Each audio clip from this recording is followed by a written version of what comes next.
In this video, I'm compressing over 12 years of my tomato growing experience into under about 15 minutes. I'm Kevin from Epic Gardening, and over the years, I've had my fair share of successes, failures, and everything in between, but I've learned how to grow truly amazing tomatoes. So whether you have tomatoes in your garden right now, you've tried and failed to grow them in the past, or you're just thinking about planting some out, the tips in this video will guarantee you are swimming in flavorful fruits this season and for many seasons to come. And this is not your typical tomato tips video. There's some stuff in here that's pretty unconventional that transformed my tomato harvests over the years, from choosing varieties for flavor, not just for looks, to trellising and pruning your tomatoes in a way that makes sense for your garden, as well as some tips on harvesting that I only learned in the last couple years or so that really extended my ability to enjoy the tomatoes that I grew over the season. So by the end of this video, you'll not only know how to grow amazing tomatoes, you'll probably have a lot of amazing tomatoes. So in partnership with Grazza, the sponsor of today's video, I'm gonna show you a recipe at the end to turn your newfound bounty into something truly delicious. Growing epic tomatoes starts before you even plant the seed. You've got two different types of tomatoes: vining types or indeterminates, or bushing types or determinates. And while there are some major differences between these two types, here's what you need to know. If you're in a small space, go with a bushing type. You can grow it in a little bag like this. It'll top out at about 5 or 6 feet, and it'll produce all of its tomatoes in about a month window. But if you're feeling adventurous or you have a bit more space, try a vining style or indeterminate tomato. There are so many varieties to choose from. You will have to support them because they grow pretty much indefinitely. Only the season will kill them off, and I'll show you some pruning and training techniques later on. The beauty of these is that you get more consistent tomato production over a longer period of the season. But don't get too hung up on all the different varieties. When I first started growing, I'd look through the catalog and my eye would be drawn to the most colorful, fancy varieties, and they didn't work out that well flavor-wise. For example, I grew one called Brad's Atomic Grape back in the day, which looked beautiful, but it didn't perform that well. And frankly, compared to Sun Gold, one of my favorite cherries of all time, the flavor wasn't even close. So if you want foolproof varieties, Sun Golds are my pick for cherries, but for sauce tomatoes, go with a San Marzano, and for like a sandwich or beefsteak slicer, try a Cherokee Carbon. Now the scariest part of growing tomatoes, which is pruning. To do pruning right, you gotta know the different parts of a tomato plant. You have the main stem here, you have a leaf, or what's called a sun leaf here, and then between the main stem and the sun leaf, you have something called a tomato sucker. These suckers have the ability to produce leaves, stems,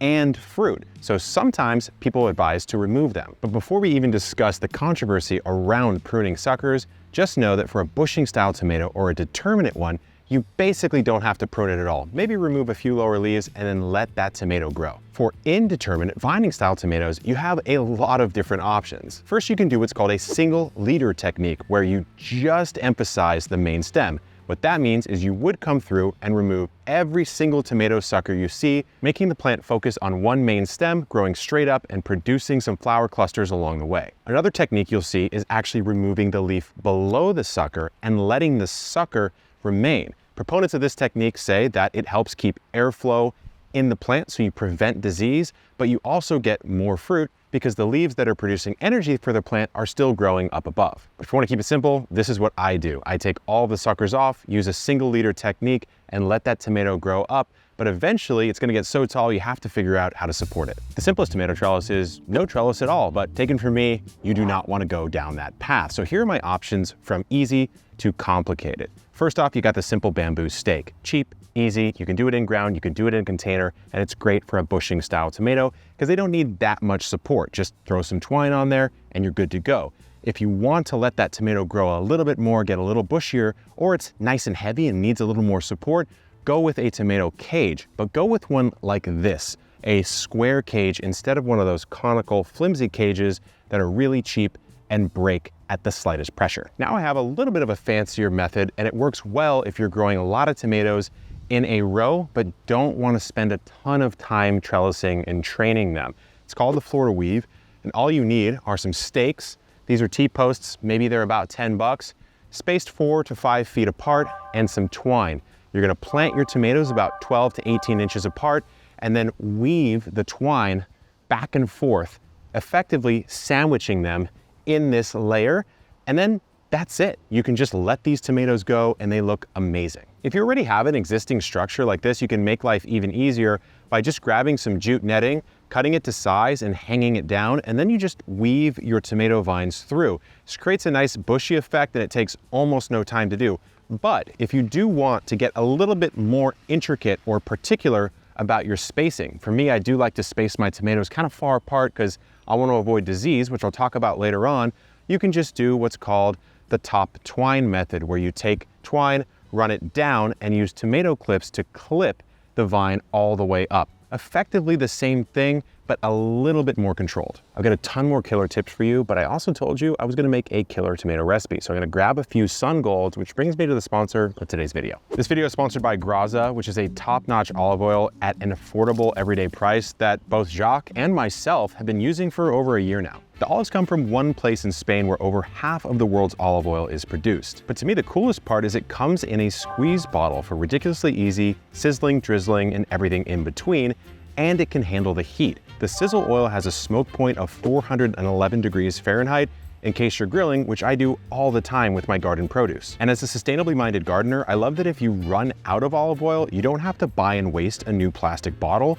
Just grab a refill can from their website or your local Whole Foods for an easy way to refill. And the cans are nitrogen sealed, which keeps oxygen out and locks freshness in. They're fully opaque, just like the squeeze bottles. They'll block any and all light from degrading the quality of your olive oil. To refill, just crack open a can, pour into your empty squeeze bottle with a kitchen funnel, and get cooking. You can get $5 off your first order of Sizzle and Drizzle at grazza.co with the code EPIC. Now we're on to watering tomatoes. It is very simple if you remember these two words: deep, infrequent. They want to be watered, they need it, they love it, especially when they're putting on all these delicious tomatoes, but it's better to come through and give it a nice deep water twice, maybe 3 times a week, than trickle a little bit of water on the surface every single day. The reason why is because that water is going to permeate down into the soil, force those roots to search for that water, and you'll have a much healthier tomato plant over time. Now, of course, you could set up irrigation, or you could just come out and give it a little bit of water. I call this the water weight water method. Let that soil hydrate and then come back for a much deeper water as that soil is able to receive it. The only other thing you need to know is use a heavy dose of mulch. I like just pure compost laid straight on top of the soil, which also helps with the next watering tip. Don't hit it with water on the leaves if you can avoid it. Tomatoes actually do have quite a few fungal diseases that they suffer from, and hitting the leaves, especially throughout the day, is just not a good idea. So come out in the morning, throw some mulch down, give it that deep and frequent water, and move on. When it comes to fertilizing, it's no secret these are a hungry plant as much as they are thirsty. And if you're growing in containers, I absolutely recommend fertilize your tomatoes. The way to do it is to fill up a watering can with some liquid fertilizer, dilute that down a bit, and then every time you water, give it a little bit of fertility, because your tomatoes are basically gonna suck all the nutrition out of your container, no matter how big it is. But if you're an in-ground grower, most of the time you hear people talk about burying a fish head, burying an egg, as you transplant that tomato into the hole that you dig. Take it from me, we tried this method. We tested actually 6 different things underneath the tomato over 6 months, and the best thing was either a little bit of compost, nothing, or some organic granular fertilizer. Reason being, you need the nutrition that you're feeding it, the fertilizer, to be fully broken down.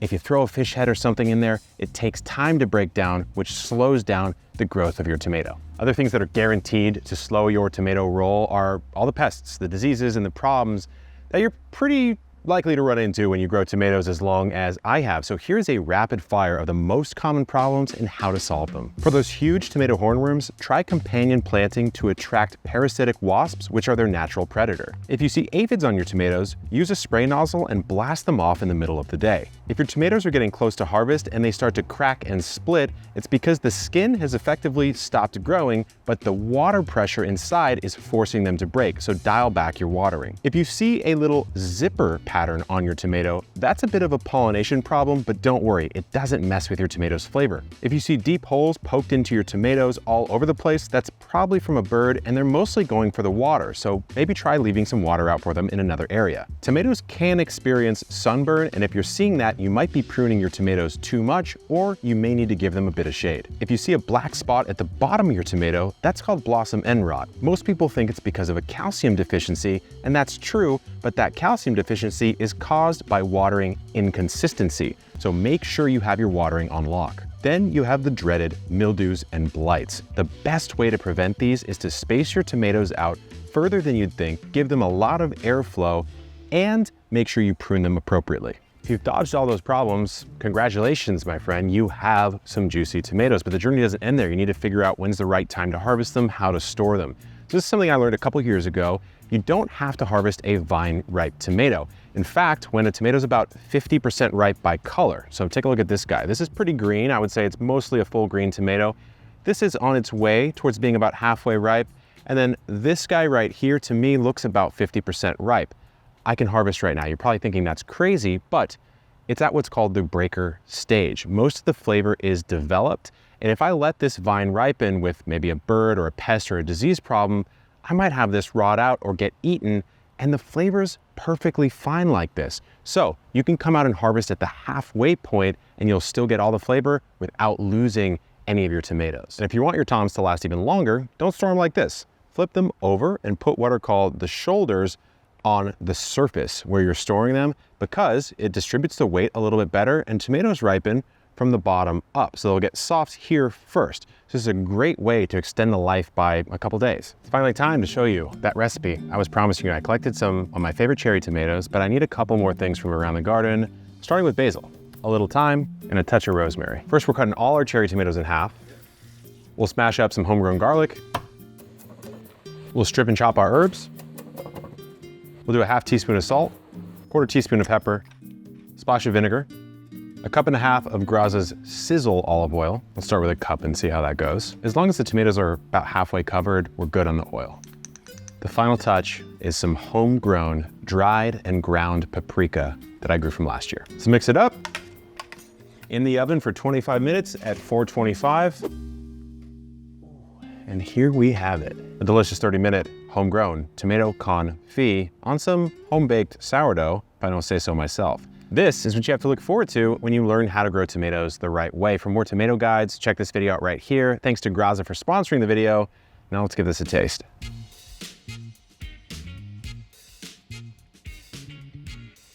Wow. Wow.